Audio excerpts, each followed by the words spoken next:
Hi, I'm Ben O'Donoghue and welcome to the Essential Ingredients Cooking School. I'm the author of Ben's Barbecue, or otherwise known as Outdoor, Grill Your Way Around the World, and I'm going to impart you with the knowledge of how to cook the perfect steak.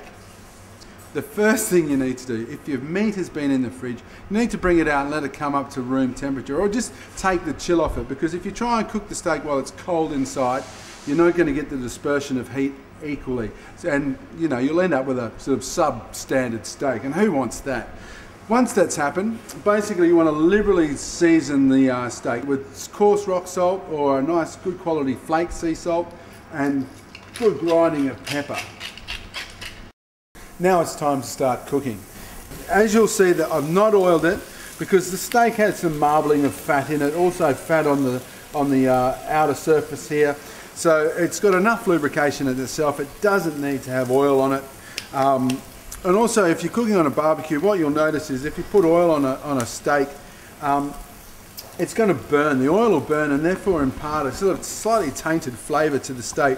Now, when it comes to cooking, you want to watch the heat transfer. As the steak cooks, the steak will change colour towards the centre of the meat. So you want to cook it for a steak this size, about an inch thick, about 8 minutes on one side, then turn it over and cook it for about the same amount of time on the other side.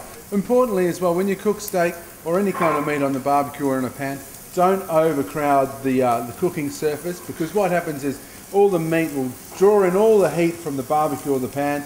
The barbecue or the pan will go cold and you won't be grilling, you'll be stewing.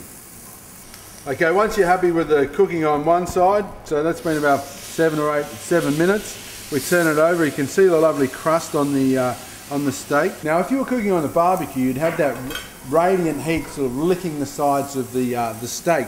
We're cooking on a grill pan. You might want to just hold it on that side, just to render and crispen up some of that fat, just quickly, then place it back down on the barbecue. Oh, delicious.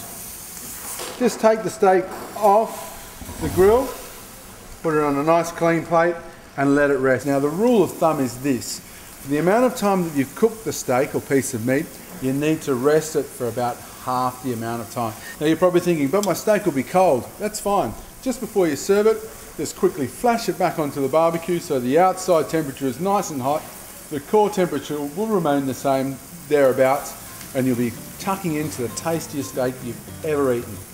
So my essential ingredient to go with the perfect steak is Del Wee French mustard, and this one's got tarragon in it, so it's kind of like a healthy béarnaise sauce.